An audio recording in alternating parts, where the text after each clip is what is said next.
Assalamualaikum warahmatullahi wabarakatuh.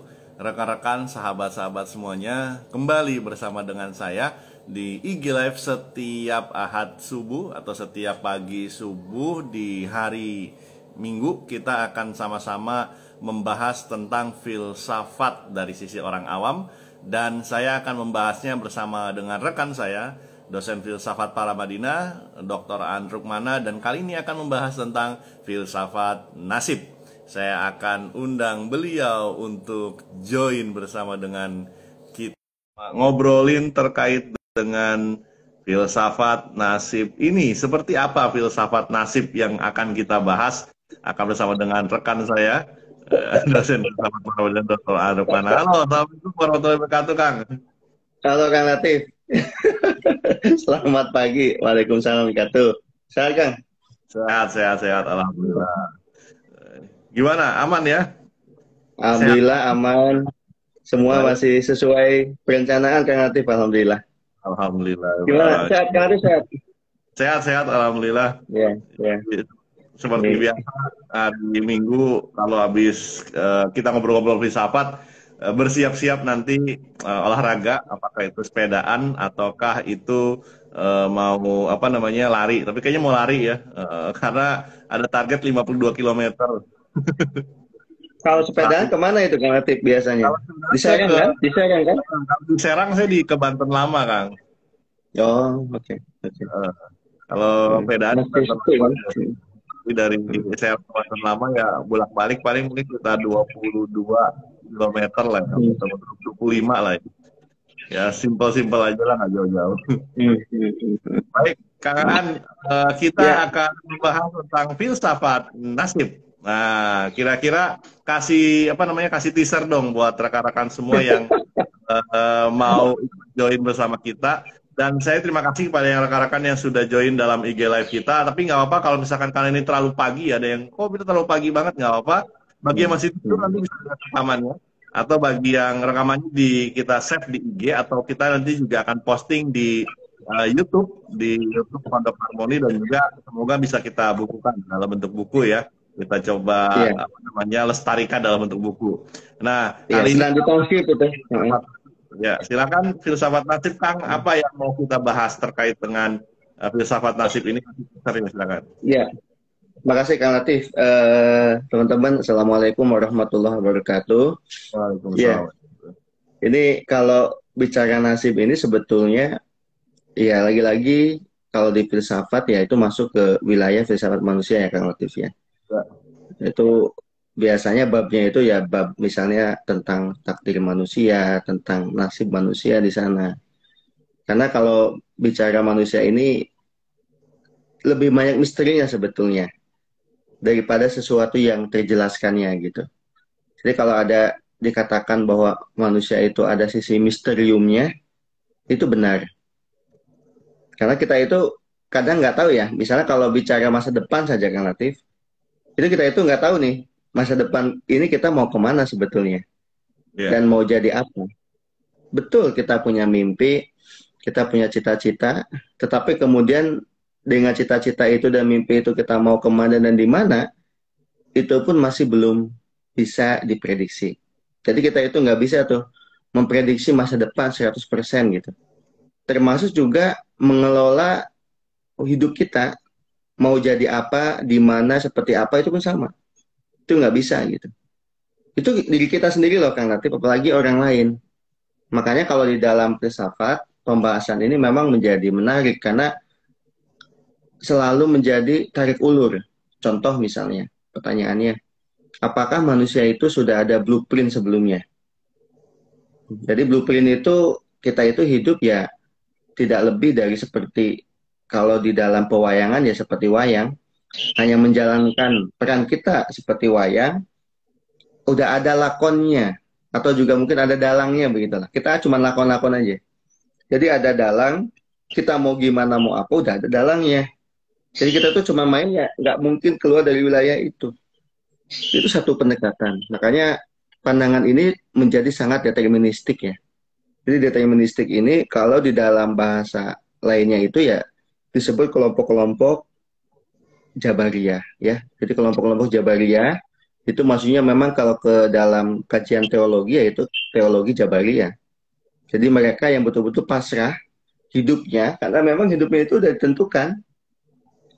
Mau jadi maling pun kita udah tentukan kan Latif, Ya. sebagai seorang maling di dalam blueprintnya begitu.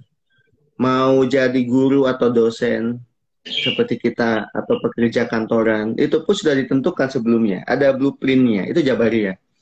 Nah tapi ada juga kelompok-kelompok yang justru sebaliknya. Jadi hidup ini sebetulnya seperti kertas kosong ya. Kita punya peran untuk melukiskannya gitu.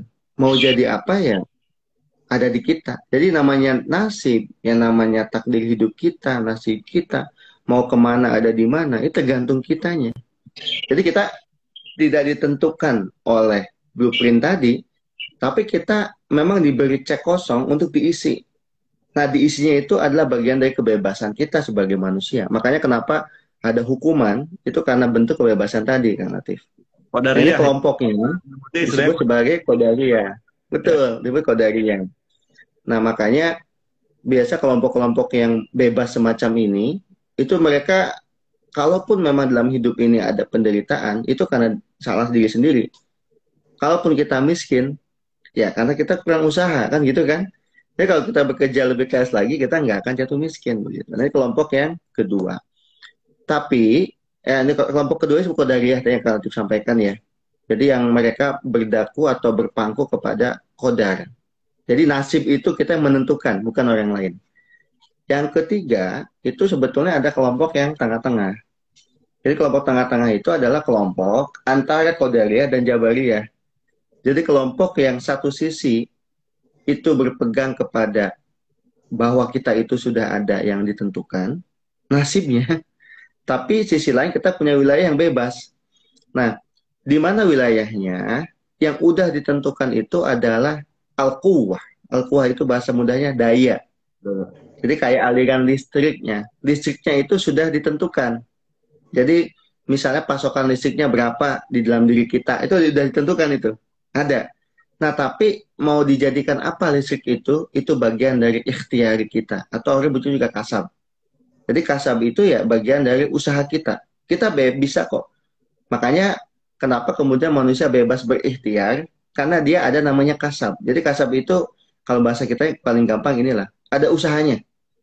Jadi kita mau jadi dosen, ada usaha kitanya. Mau jadi orang kaya, harus ada usaha kitanya. Gitu. Karena energi itu sudah ada. Cuman kita mau kelola atau enggak. Nah, ini namanya kelompok-kelompok yang tengah. Nah, itu ya tokoh-tokohnya, kalau sekarang itu yang menjadi ini, Kang Latif. Seperti apa namanya, yang dipegang oleh, kalau orang menyebutnya Ahlus Sunnah wal Jamaah ya, atau As'ariyah. Nah, itu sebetulnya kelompok-kelompok ini nih. Kelompok-kelompok yang ada di tengah ini gitu. Nah, apakah perdebatan ini hanya di wilayah teologi? Ya, memang sebetulnya kan hubungannya dengan itu sebetulnya. Terkait dengan kebebasan manusia dan lain sebagainya. Karena nanti gini, karena kalau di filsafat, memang kebanyakan para filsuf itu berpegang kepada kelompok yang kedua tadi. Manusia itu punya kebebasan. Bahkan, kebebasannya itu hampir bisa dikatakan juga sampai ke level mutlak. Saya beri contoh misalnya, karena orang seperti Nietzsche, itu meletakkan manusia itu justru dalam kerangka yang memang tadi dia punya kebebasan mutlak, bahkan sesuatu yang mengekang dirinya itu harus dihancurkan. Maka ada istilah itu devaluasi, devaluasi ya. Jadi nilai-nilai lama itu harus diganti dengan nilai-nilai baru. Jadi kalau bagi Nietzsche ya, manusia itu daripada dia menjalankan nilai-nilai yang diajarkan agama, karena memang Nietzsche ini anti agama ya, dia lebih baik, atau anti Tuhan lah lebih tepatnya. Maka kemudian Nietzsche berasa ya lebih baik manusia menciptakan nilai-nilai sendiri. Jadi nggak ada nilai yang fix, nilai itu mesti diputar balikan gitu.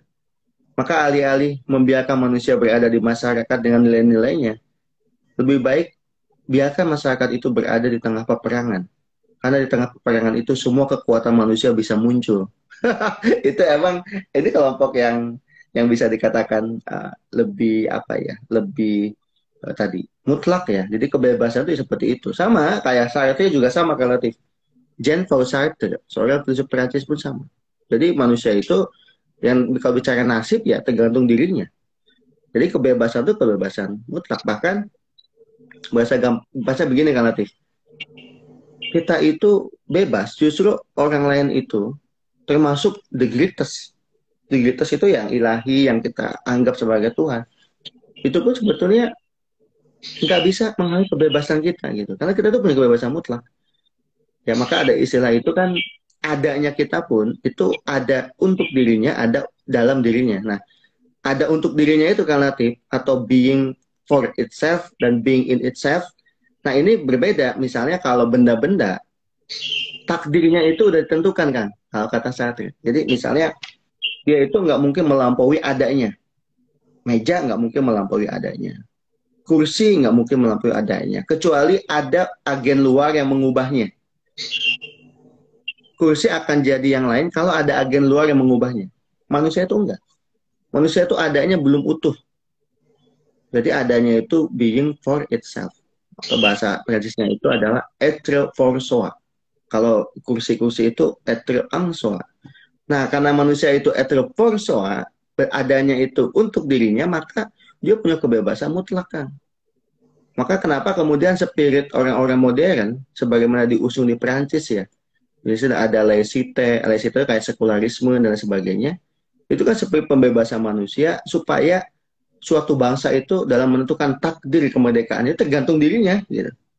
Jadi bukan karena yang lain. Nah, kalau konteks bangsa ya, konteks individunya juga sama. Saya itu sukses bukan karena orang lain, tapi karena diri saya sendiri.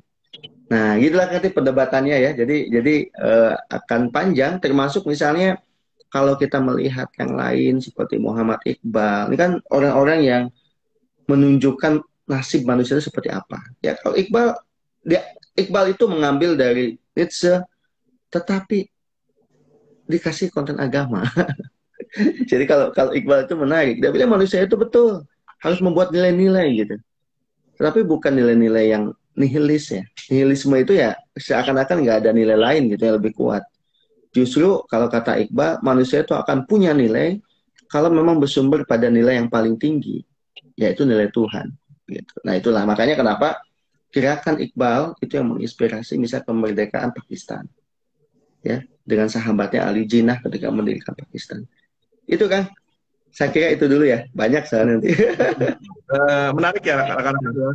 Thank you yang sudah join baru join ya. Jadi kita sedang bahas filsafat nasib dan menarik memang dalam perjalanannya selama ini memang ada 3 mainstream utama itu ya kan yang menjadi perdebatan. Itu sampai sekarang pun mungkin tidak pernah lekang, artinya 3 perdebatan terkait dengan nasib itu mainstreamnya tetap ada ya. Yang pertama adalah manusia itu dipaksa seperti wayang, Jabariyah. Benar-benar yang wayang saja apapun terjadi ya dia sudah menjalankan apa saja aliran nasib yang ada pada dirinya. Yang kedua tadi adalah qadariyah, manusia itu punya daya, punya qadar, punya kemampuan untuk bisa menjalankan segala sesuatu tanpa ada intervensi, artinya bebas nilai, artinya manusia ya silahkan atur sendiri tanpa ada aturan-aturan.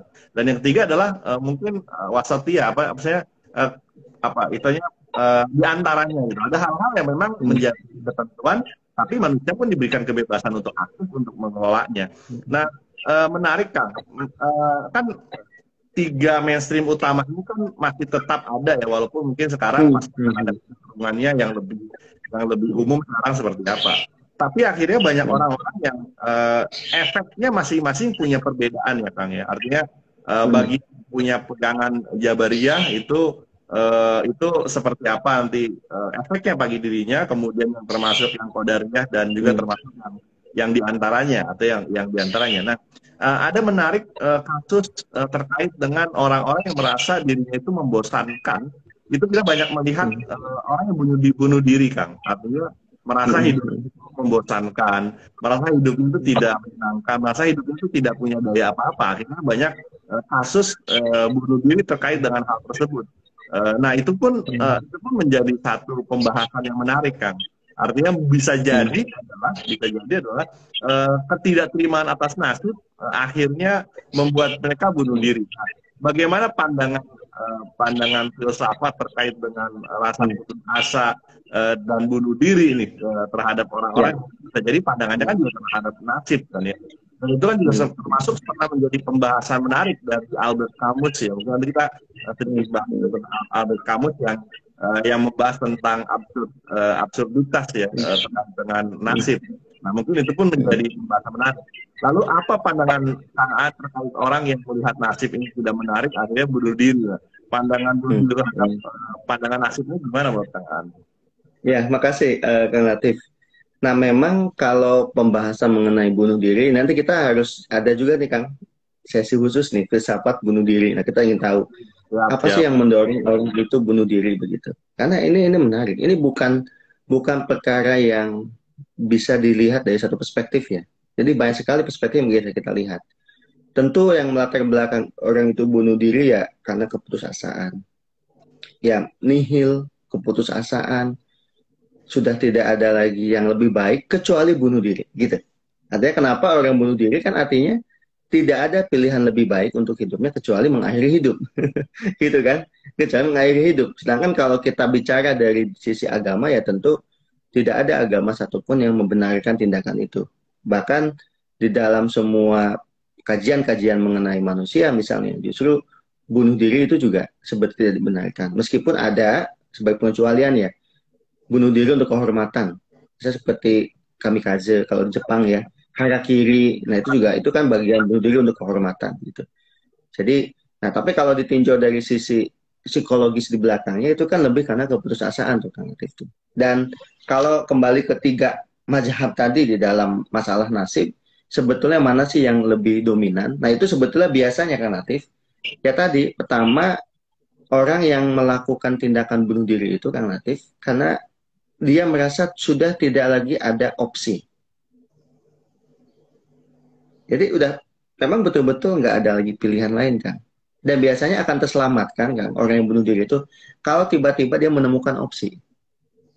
Ternyata bukan hanya itu ya, jadi ada opsi lain. Nah, kalau udah orang bicara opsi bukan hanya satu, maka sebetulnya pendekatan yang kedua, yang qadariyah, nah itu juga bisa kita pakai dalam menyikapi orang yang membunuh diri.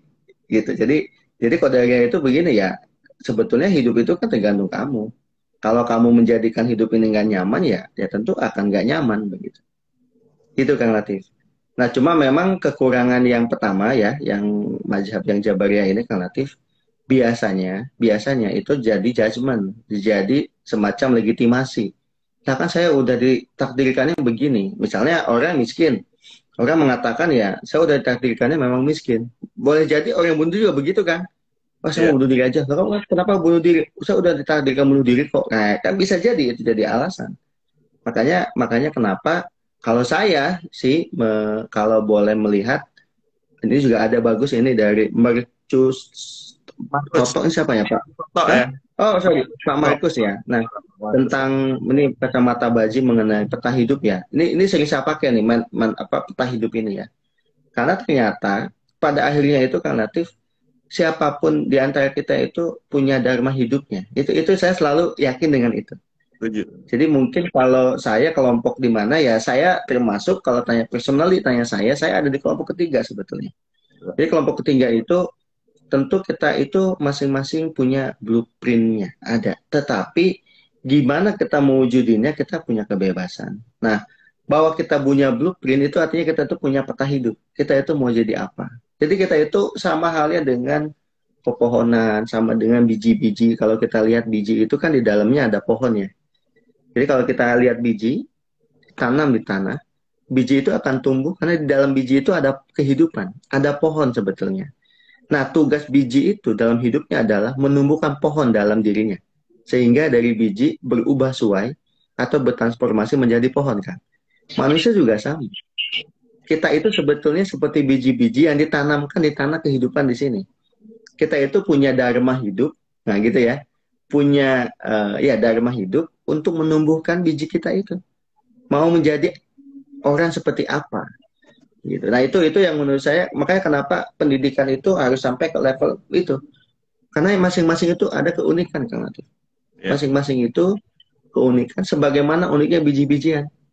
Nah, walaupun sama-sama biji, tapi kemudian kenapa ada yang jadi pohon mangga, ada yang jadi pohon rambutan, ada yang menjadi macam-macam. Lagi-lagi itu potensi kita pun beda-beda gitu kan. Gitu. Apakah kita betul-betul bisa lepas dari ikatan nasib kita? Nggak bisa, kita udah ada yang ditentukan kok. Tapi kita masih punya yang lain. Makanya orang seperti Heidegger, Kang Latif ya, Martin Heidegger, seorang filsuf Jerman, dia bilang memang ada faktisitas. Jadi faktis itu fakta-fakta yang kita nggak mungkin bisa menolak. Contoh misalnya masalah kelahiran aja. Kita dilahirkan di mana, di keluarga apa. Itu kan faktisitas. Fakta yang nggak mungkin kita tolak. Betul nggak? Nah, adapun kemudian setelah saya dilahirkan di mana, dengan sebagai anak siapa, saya mau jadi apa, di sanalah manusia ada kebebasan kan. Jadi sebetulnya ada sisi yang berupa fakta yang nggak mungkin saya keluar dari sana, tapi kemudian dengan fakta itu saya mau menjadi apa, itulah kebebasan yang ada. Jadi nggak juga nutup bahwa itu juga ketika menjadi faktisitas gitu. Itu contoh ya, faktisitas saya dilahirkan di mana, masalah tempat atau waktu misalnya. Itu faktisitas kan nanti. Termasuk faktisitas lain adalah bahwa seluruh yang hidup akan mati. Itu faktisitas. Satu fakta. Makanya kenapa kemudian misalnya kenapa manusia itu cemas ya Kang ya. Termasuk kadang-kadang juga Kang, kecemasan itu juga berlipat ganda. Kalau kata Heidegger, ya justru karena memang ketakutan manusia terbesar itu adalah kematian kan.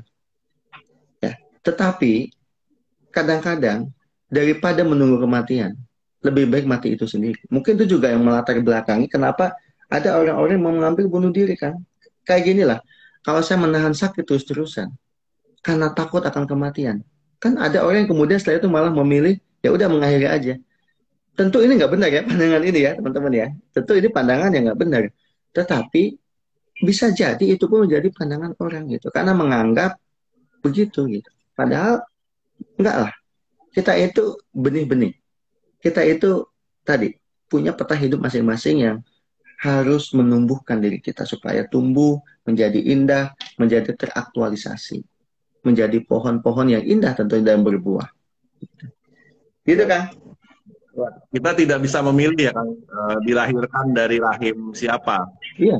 dari lingkungan yang apa ketika kita dilahirkan, tapi ketika kita sudah menjalani kehidupan pada akhirnya kita akan membuat peta hidup kita sendiri. Saya setuju dengan itu sesungguhnya, sehingga pada akhirnya garis finish kehidupan kita itu akan seperti apa tergantung dari peta yang kita bikin.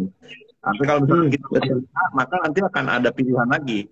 Ketika kita menghadapi persimpangan kehidupan akan menghadapi lagi A atau B gitu ya. Kemudian menghadapi sama seperti kehidupan kita ketika kita bangun tidur. Ketika kita sudah jam 4 pagi, setengah 5 pagi, atau ketika alarm berbunyi, kan ada pilihan bagi kita. Mematikan alarm, atau kita langsung bangun sesuai dengan alarm yang kita sudah bikin. Nah, kalau sudah bangun, apa yang kita lakukan? Makan dulu, mandi dulu, gosok gigi dulu, ataukah beraktivitas yang lain? Dan pilihan-pilihan itu akan menentukan pilihan-pilihan yang lain akan selalu istilahnya bercabang-cabang. Dan itu semua adalah tergantung dari setiap pilihan pasti akan ada konsekuensinya, dan hal itu tentunya akan terus seperti itu. Sama seperti halnya terkait dengan nasib, apakah manusia itu diciptakan dalam kondisi apakah jahat atau baik, pilihan pada kita. Dan ketika apakah jahat atau jahat, tidak. Akhirnya kan diberikan pilihan lagi. Lu mau insaf nggak menjadi orang baik, ataukah akan terus menjadi orang jahat? Kan pilihan kebebasan itu tetap akan ada untuk setiap manusia, dan itu akan terus sampai nanti ujungnya adalah kematian. Nah, mungkin itu satu pandangan ya, satu pandangan yang menarik. Tapi ada pandangan terkait dengan nasib ini yang menanggapi dari Albert Camus. Karena mungkin Albert Camus ini seorang, juga bisa katakan seorang filsuf atau juga seorang pemikir. Ya, filsuf. Ya. Dan dia menanggapi kasus ya banyak orang bunuh diri, orang-orang fatalis, orang-orang yang merasa kehidupan ini sudah diatur dan sebagainya, dan menganggap hidup ini absurd gitu. Nah, mungkin nanti termasuk adalah salah satu pandangan Albert Camus ini, melihat satu pandangan yang ini menarik ya, yang pernah saya baca terkait dengan Albert Camus ini. Dia menanggapi terkait dengan, saya lupa salah satu apa istilahnya tuh legenda Yunani ya, apakah ini apa namanya, ketika Prometheus ya ketika dihukum, seorang dihukum untuk mendorong batu ke atas puncak, lalu batu itu kemudian akan jatuh lagi, ditakdirkan akan jatuh, lalu kemudian dia akan mendorong ke atas lagi, dan dia takdir untuk jatuh lagi, dan itu adalah hukuman dari para dewa. Ini salah satu legenda ya, yang sangat menarik. Dan orang melihat, oh itu sebuah hukuman, dan itu adalah sangat membosankan, dan itulah kenapa manusia itu adalah sebuah hukuman itu menjadi sebuah hal yang tidak bisa kita hindari, dan itu adalah kutukan yang sangat luar biasa. Tetapi menariknya adalah Albert Camus memandang dua hal yang berbeda terkait dengan ini. Adalah ketika si Sirius itu mendorong ke atas, kemudian dia batunya ditakdirkan jatuh lagi ke bawah. Ternyata ada dua pilihan yang menarik yang bisa dilakukan. Pertama adalah apakah ketika dia turun kembali ke lembah untuk mendorong batu itu, apakah dia selalu mentakdirkan itu sebagai sebuah sebuah hukuman yang tidak enak. Tetapi ternyata tidak. Albert Camus melihat sesungguhnya adalah ketika Sirius itu mendorong ke atas, ternyata dia punya pilihan untuk dia tersenyum kok. Dan Albert Camus membayangkan dia ketika turun ke bawah dia tersenyum. Aduh, aku menghadapi rehat untuk bisa mendorong ke atas. Kemudian ketika ke atas pun dia punya pilihan untuk menghindari rutinitas atau absurditas kehidupan. Dia menganggap itu adalah sebuah olahraga yang akan menguatkan dirinya, dan artinya apa? Tidak selalu menghadapinya dengan hukuman sesuatu yang buruk itu dengan tindakan yang menyesali. Tetapi bisa saja kita mengubahnya menjadi tindakan yang itu mengenakan. Dan itulah tergantung dari sudut pandangnya.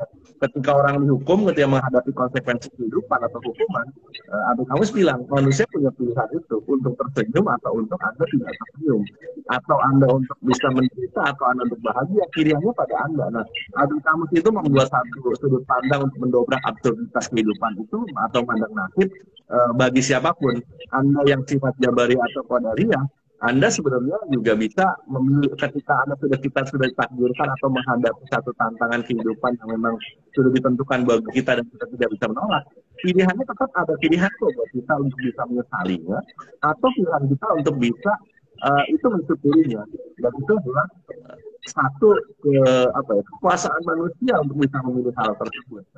Mungkin Kang An ada tambahan terkait dengan pandangan ini yang masalah absurditas ini menarik, Kang, karena itu juga yang mendorong kenapa di dalam filsafat tragedi itu seringkali jadi satu perayaan. Jadi misalnya kesedihan, kematian, penderitaan, itu juga jadi satu perayaan. Karena itu tragedi ya sebetulnya. Jadi kalau Albert Camus itu kan sebenarnya berangkat dari konteks pada saat itu ya, di mana ada satu penyakit menular, ini kayak kita mau COVID lah kalau sekarang ya, dulu disebabkan tikus gitu yang menyebabkan banyak orang mati gitu, dan banyak orang-orang baik juga kemudian mati gitu. Nah, ketika banyak orang baik mati, justru dia pun berpikir, ini kenapa kok banyak orang-orang baik juga mati kemudian gitu. Ini berarti kan ada masalah di sana, ada sesuatu gitu. Maka dia menulis ya tentang banyak ya, termasuk mengutip tadi kisah Sisyphus ya, kemudian dalam tragedi Prometheus ya, yang ngedorong-dorong terus, kemudian batu ke bawah lagi gitu kan. Nah, walaupun kalau kita lihat dari kacamata yang lebih optimis lagi, manusia itu yang dilupakan bahwa batu yang didorong tadi itu bisa manusia itu selalu punya kemampuan membuat sesuatu gitu. Ya. Jadi yang gunung aja bisa diubah tempat wisata kok gitu. Artinya batu yang didorong tadi itu bisa dijadikan juga sarana untuk ngebangun sesuatu sebetulnya. Itu yang mungkin Albert Camus dalam hal ini memang terlalu fatalistik ya. Artinya fatalistik itu ya sangat determinis, seakan-akan manusia itu nggak bisa mengubah nasibnya itu. Walaupun tadi Kang Latif menyampaikan bisa kok mengubah dengan cara tetap mensenyumi semua absurditas tadi gitu ya. Nah itu juga ada yang menekankan misalnya dari Schopenhauer kan, itu pun sama, bicara mengenai tragedi manusia. Karena sebetulnya hakikat manusia itu ya nasibnya itu ya penuh penderitaan gitu. Dan momen paling menderita manusia itu kapan Kang Latif? Di saat liburan. Makanya liburan itu momen yang paling menderita. Karena di saat liburan lah manusia mulai bisa berkontemplasi mengenai kekurangannya. jadi makin absurd lagi gitu kan. Gitu deh. Iya kan kalau lagi bekerja kan bilangnya healing kan. Healing tuh yang namanya healing tuh orang memahaminya harus ke satu tempat dengan Betul dia kan? membutuhkan Betul. berarti Bagi optimis begitu kan Latif. Itu healing. Tapi kan bagi yang enggak itu penderitaan kan. Makanya kenapa ada orang yang kemudian memilih untuk menyibukkan diri terus dan tidak menyisakan ruang untuk diam. Karena di saat dia berada dalam kediaman itulah semua penderitaan itu mulai disadarinya gitu. Sama kayak kayak kita kalau lagi berkompetisi kan ya, lagi lari gitu. Lagi paling gampang lagi sepedahan lah, lomba atau kalau olahragawan itu ya sepak bola gitu lagi sepak bola. Itu kan walaupun siklus sana siklus sini pegal saya nggak terasa ya karena lagi kompetisi kan. Tapi di saat sudah istirahat mulai terasa tuh pegelnya di mana, sakitnya di mana. Artinya itu penderitaan itu yang mulai disadari kan. Dan ternyata selama sibuk itu manusia melupakan takdirnya bahwa dia punya akan ada potensi kematian gitu, dilupakan. Selama sibuk, maka disibukkan terus. Nah, ketika udah nggak sibuk, mulai tuh lihat tetangga kok ada yang mati ya. Mulai ya itu memunculkan satu kekhawatiran, satu tadi. Kalau ke kamu ya sampai ke absurditas ya. Ini absurd bener sih gitu.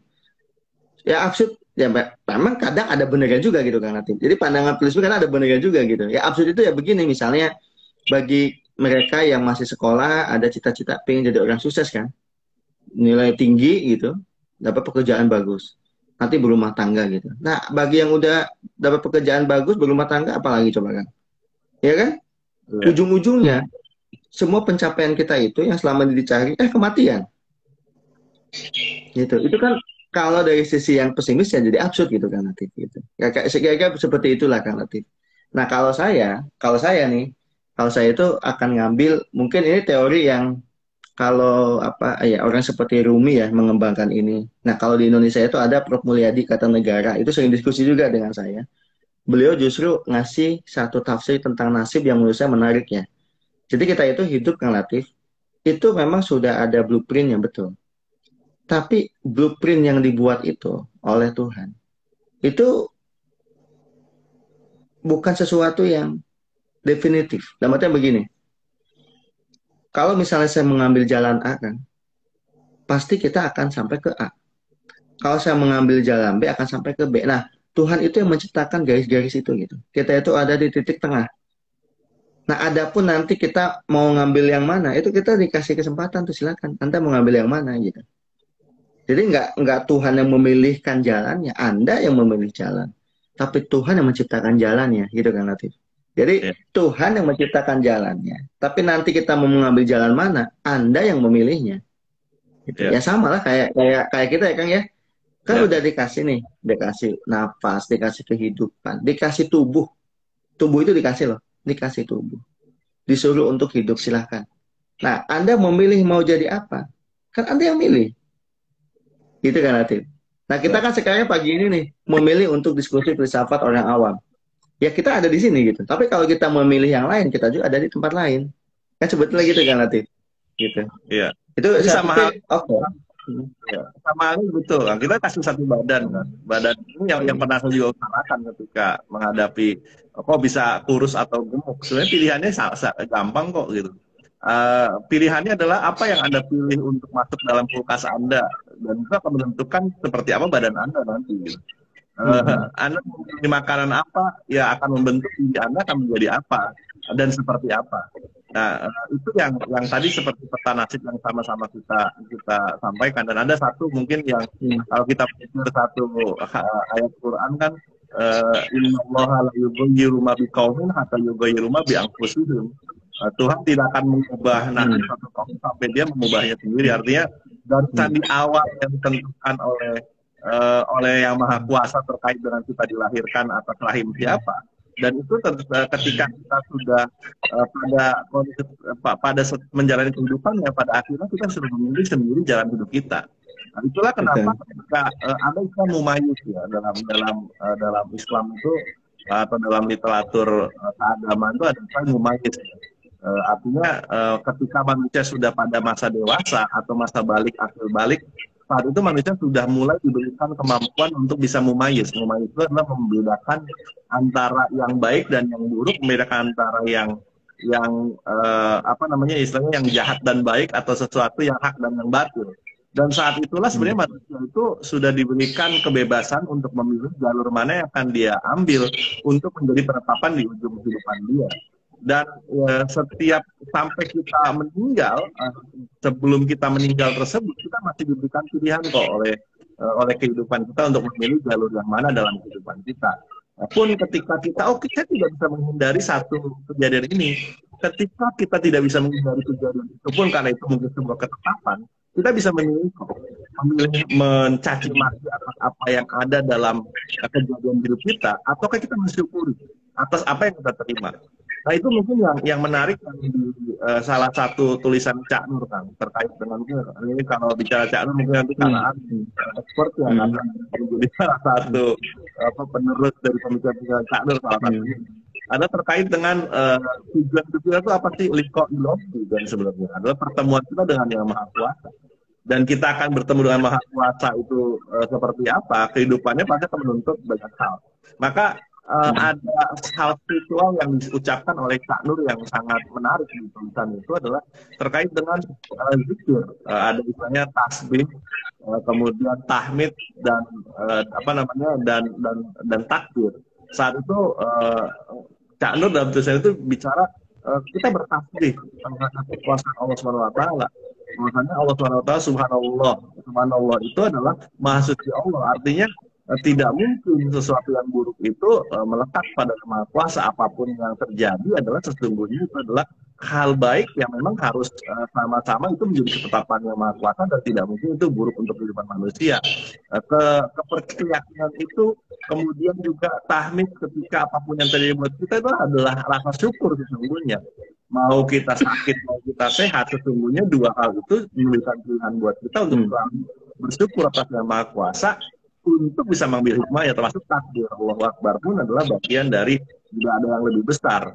Masalah yang kita hadapi itu kecil kok dibandingkan dengan kekuasaan Allah Subhanahu Wa Taala yang sangat besar sekali, yang bisa sangat kita meminta bantuan pada Allah Subhanahu Wa Taala. Dan itu kalau membutuhkan bantuan, Allah akan selalu menjawab. Kalau Anda membutuhkan aku, maka panggillah aku akan selalu menjawab panggilanmu. Itu kan hal yang selalu didengungkan untuk kita. Dan filsafat spiritual dari Cak Nur itu adalah sangat menarik kan, dan itu menjawab keresahan manusia terkait dengan nasib. Nah, barangkali Kang Ali bisa memberikan pandangan, apakah juga Cak Nur ada pandangan atau bisa mempertajamnya, silakan kan. Iya. Kalau Cak Nur itu menekankan kaitan dengan fungsi kita sebagai khalifatullah ya. Jadi sebetulnya khalifatullah ini bukan konsep khilafah ya seperti dalam politik, bukan. Jadi khalifatullah itu artinya kita itu adalah sebagai wakil Tuhan, sebagai mandatoris Tuhan di dunia ini. Artinya karena kita sebagai mandatoris Tuhan, tentu kita harus memiliki nilai-nilai yang menyerupai nilai-nilai ketuhanan. Misalnya maha baik, maha kasih sayang, kayak gitu kan nanti. Nah, itu yang nanti akan teraktualisasi juga dalam kehidupan manusia sebetulnya. Kayak misalnya bagaimana manusia mengembangkan peradaban, mengembangkan kebudayaan. Itu nggak boleh lepas dari yang namanya fungsi kekhalifahan ini. Jadi dia itu tetap sebagai khalifatullah. Makanya sebagai khalifah itu artinya pemimpin, dia kan nggak mungkin menyakiti yang dipimpinnya. Dan menariknya Kang Latif, dalam pandangan tradisional, khalifah itu menjadi pemimpin bukan hanya pemimpin untuk manusia lain, termasuk pemimpin alam. Makanya kenapa kalau udah masuk ke wilayah khalifatullah itu kan, semut saja itu rajanya itu manusia. Ular-ular itu rajanya manusia. Binatang-binatang, apalagi pepohonan, itu rajanya manusia. Maka manusia itu haruslah berbuat adil dengan itu semua. Makanya dalam wilayah itu, tadi yang Kang Latif sampaikan, berbagai perilaku, zikir, dan lain sebagainya, itu seharusnya menjadikan atau mengingatkan manusia untuk ingat akan peran-perannya tadi. Gitu kan. Sehingga nanti orang itu, dengan melakukan praktek zikir yang baik, atau mungkin dalam tradisi lain meditasi misalnya, dia akan menjadi manusia-manusia yang betul-betul tadi menjadi mandatoris Tuhan. Ya, jadi dalam melihat apapun Kang Latif, dia dalam mengembangkan apapun begitu. Jadi kan nggak mungkin kalau udah kaitannya begini Kang Latif, ya ini kita itu ternyata punya dharma hidup ya, yaitu untuk merealisasikan apa-apa yang sudah dimandatkan kepada kita dalam hidup ini. Makanya kenapa nilai-nilai itu harus tetap jadi ciri khas kita sebagai manusia. Ya karena tadi punya peran mandat tadi. Apakah manusia punya kebebasan? Iya, dikasih kebebasan kok. Tetapi kebebasan kita itu untuk menjalankan mandat Tuhan dalam hidup ini. Nah ini kacamata lebih religius nih Kang Latif nih. Agak berbeda nanti dengan kacamata yang ateistik tadi. Karena kalau kacamata yang teistik atau religius, kira-kira demikianlah cara melihat manusia itu. Manusia itu hidup dengan peran sebagai khalifah. Jadi kalau dikatakan apakah kebebasan kita mutlak nggak punya pesanan apa-apa sebelumnya? Ada. Kita itu sebagai mandatoris Tuhan. Tapi sebagai mandatoris sama halnya kalau kita menunjuk raja kan nggak mungkin cuma dikasih otoritas, cuma dikasih legalitas, tapi tidak dikasih otoritas gitu. Dia diangkat sebagai raja, tapi nggak punya otoritas apa-apa, kan nggak mungkin. Kita ditunjuk sebagai khalifah, tapi nggak punya otoritas apa-apa. Tidak tahu ilmu pengetahuan misalnya, tidak punya cara mengelola kesabaran misalnya. Ya nggak mungkin lah gitu. Justru ketika Tuhan memilih manusia, itu artinya manusia itu punya modal-modal tadi Kang Latif. Nah, tugas kita sekarang kalau kata saya, kita harus memperbaiki atau melihat modal-modal tadi yang Allah titipkan kepada kita. Karena hanya dengan cara itulah Kang Latif, kita bisa mengantisipasi banyak hal, termasuk dengan nasib buruk. Karena manusia itu bisa kok mengubah nasib buruk itu menjadi nasib yang lebih baik. Bisa. Karena pilihan-pilihan tadi. Jadi berpindah dari kehidupan yang nggak enak menjadi lebih enak, manusia bisa kok. Jadi nggak kemudian fatalistik ya. Gitu. Tapi di sisi lain kan, kadang-kadang fatalistik juga penting. Untuk apa? Untuk sebagai cara pandang apa ya? Yang mengamankan psikologis kita. Karena gini, kalau misalnya kita merasa kayak dimasukkan berserah diri pada yang maha kuasa ya, tawakal mungkin ya. Betul, iya tawakal. Karena kadang-kadang gitu kan, Latif. Kadang-kadang kita kalau terlalu aku gitu, kita pun stres juga itu. Iya kan? Ya, iya, kadang-kadang kita juga butuh, ya udahlah nggak apa-apa. Emang udah Allah menjalankan saya begini. Jadi kita itu ada satu kementokan psikologis. Makanya butuh juga kadang-kadang ya tadi dibalikan lagi gitu. Oh ya udahlah, emang saya udah ditakdirkan begini gitu. Itu healing, healing juga tuh Kang. Jadi makanya saya selalu mengatakan kita nggak bisa melihatnya hitam putih ya Kang ya. Tapi kita mau nggak mau semua itu bisa kita pakai sebagai bagian dari cara kita melihat nasib kita sebagai manusia. Saya pikir sih itu sih Kang yang paling penting Kang. Dan kalau dilanjutkan juga memang banyak sekali persoalan mengenai filsafat nasib ini. Tapi yang jelas kalau saya kan selama kita masih dikasih kesempatan hidup, nasib apapun manusia punya peran juga untuk mengubahnya gitu kan. Nasib apapun. Jadi jangan pernah merasa selamanya akan begitu. Tidak bisa kok, bisa berubah kok. Gitu. Asal kita mau. Rekan-rekan tentu sudah hadir ya. Jadi kita ada, di awal kita bahas ada 3 sudut pandang atau mainstream yang sama ini ada. Manusia itu jabariah itu artinya dipaksa atau manusia itu hanya sebagai wayang. Atau qadariyah manusia itu benar-benar punya kendali apapun atas apa yang terjadi dalam hidupnya, tapi ada juga yang pandangan wasatiyah di antaranya. Artinya ada hal-hal yang memang manusia itu ditakdirkan untuk bisa menjalaninya, tetapi pada perjalanannya itu kita akan membuat peta kita sendiri sesuai dengan istilahnya jalur-jalur yang sudah ditentukan. Kita setiap hari kita punya pilihan menentukan seperti apa nasib kita. Dan pada akhirnya ketika ada perjalanannya kita juga bisa menolak kejadian itu, sesungguhnya ada orang yang juga bersikap fatalis negatif dalam artian akhirnya menyesali apa yang terjadi pada diri, atau juga fatalis positif yang terakhir tangan bilang. Itu adalah bagian dari keberserahan kita pada Yang Maha Kuasa, bahwasannya kita diberikan pilihan untuk berintrospeksi dan bisa kembali healing ya kalau dalam kondisi sekarang, untuk kembali mengembangkannya. Dan menarik nih ada juga pandangan-pandangan kita bacakan ya dari Markus Toto ini. Tadi kan kita bicara tentang bibit hidup ya. Artinya memang akhirnya di situ itu ada biji mangga, ada biji kelapa, dan masing-masing punya potensi diri dan sifatnya tidak bisa ditolak. Yes, artinya kita juga bisa menakdirkan kita bakat apa istilahnya tuh dilahirkan dalam kondisi seperti apa, tapi apa yang kita miliki kita tumbuhkan sesuai dengan potensi yang dikembangkan. Artinya ada juga orang yang lahir di musim dingin, musim panas, dan ternyata orang yang lahir di musim panas ataukah berada di wilayah manapun akhirnya punya daya kuasa untuk bisa menaklukkan. Tadi kalau kata kita balikan adalah khalifatullah itu adalah sebagai kita bisa menaklukkan alam kok. Kita lahirkan di barat, di timur, mau di dunia yang dingin, yang panas, 4 musim, 2 musim, kita punya kemampuan untuk bisa menaklukkan kondisi alam tersebut. Ada juga pandangan kalau dari kacamata bajik, potensi orang bisa melakukan bunuh diri, ya sudah bisa ada potensi bunuh diri. Dan tapi tergantung pada elemen interaksinya dengan elemen-elemen lain. Ya. Karena memang kembali manusia memutuskan dari interaksi itu akhirnya kita memutuskan untuk menentukan bunuh diri atau tidak, atau bisa jadi ada hal-hal lainnya yang bisa kita putuskan yang lebih baik ketimbang bunuh diri. Nah, thank you yang sudah join kita katakan semua. Memang kalau bicara nasib ini panjang, apalagi kalau nasibnya itu sambil curhat ya Kang ya, curhat atas nasib itu akhirnya orang butuhkan curhat nasib itu dengan datang ke psikolog, datang ke teman curhat gitu.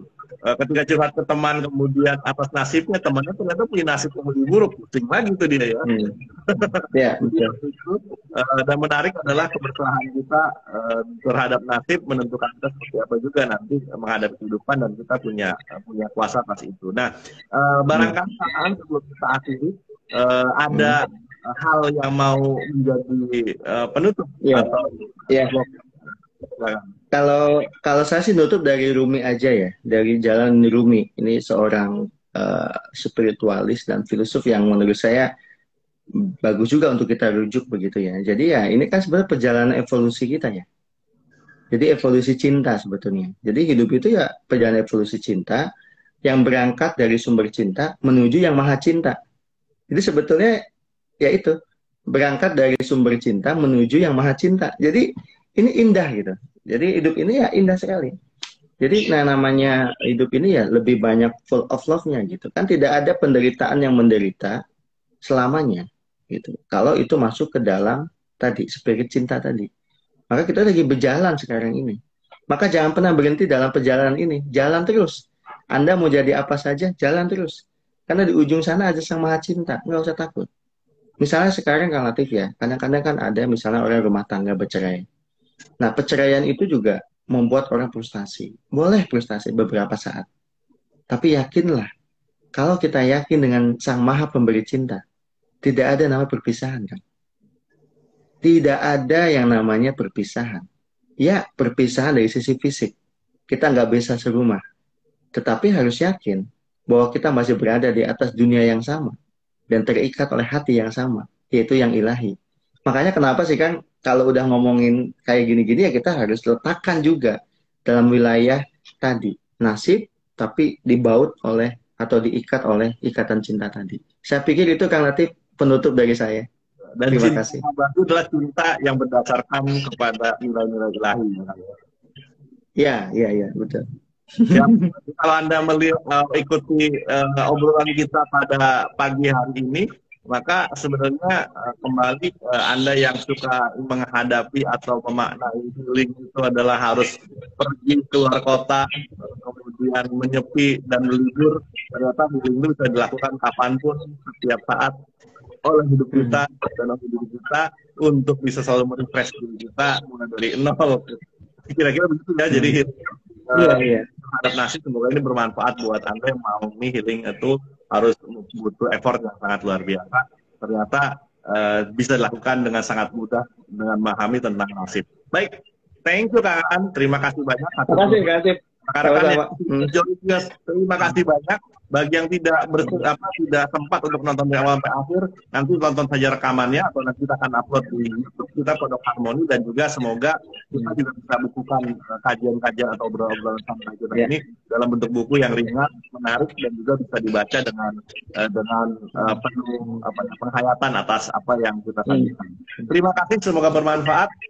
Selamat beraktivitas. Kita akhiri, selamat pagi, assalamualaikum warahmatullahi wabarakatuh. Waalaikumsalam warahmatullahi wabarakatuh. Terima kasih Kang.